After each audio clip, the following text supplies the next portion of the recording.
திருச்சியில் பாம்புகளின் படையெடுப்பால் ஒரு பகுதி மக்களே வீடுகளை காலி செய்துவிட்டு வேறு பகுதிக்கு சென்று வருகின்றனர். இதுகுறித்த செய்தி தொகுப்பை தற்போது பார்க்கலாம்.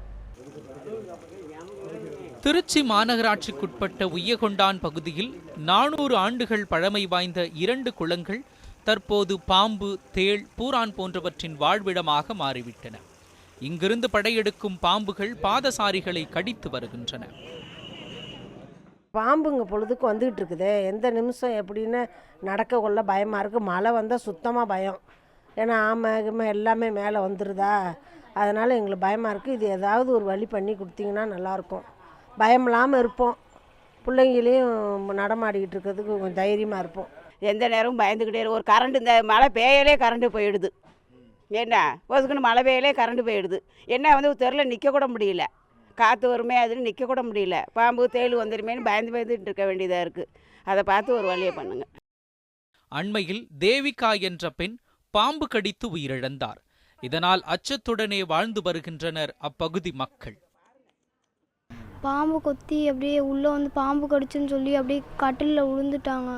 எங்களுக்கு இருக்க பயமாக இருக்குது. என்ன ஆச்சு? அம்மா ஆஸ்பத்திரி தூக்கிட்டு போனாங்க. அங்கே பார்த்தாங்க. பார்த்துட்டு செத்து போயிட்டாங்க அப்படின்னு சொன்னாங்க. இது பாம்பு கடிச்சா மயக்கம் போட்டால் அப்படி ஆஸ்பத்திரி கூட்டிகிட்டு போனால் செத்துட்டேன்னாங்க. அதனால் வீட்டுக்கு கூட்டிகிட்டு வந்துட்டோம். பயமாக இருக்குது. அங்கிட்டு போகவே பயமாக இருக்குது.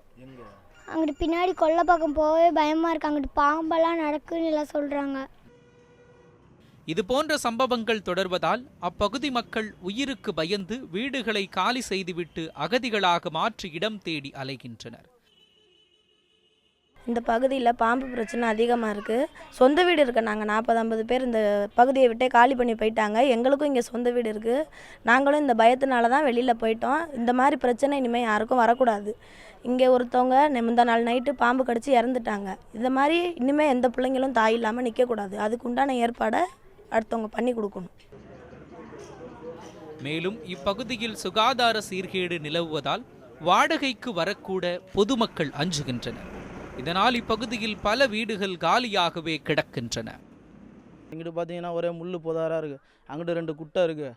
ரொம்ப கஷ்டப்படுறோம் நாங்கள். இது எங்கள் ஏரியாவா என்னன்னே எங்களுக்கே தெரியல. ஏன்னா அந்த அளவுக்கு ஒரு பார்த்தீங்கன்னா குப்பை கூலம் இந்த மாதிரி கிடக்கு. இது மாநகராட்சி மாதிரியே எங்களுக்கு தெரியல. பார்த்தீங்கன்னா நாங்கள் என்னமோ கிராமத்தில் இருக்கிற மாதிரி இருக்குது. நீங்கள் பார்த்து ஏதாவது செஞ்சு கொடுங்க.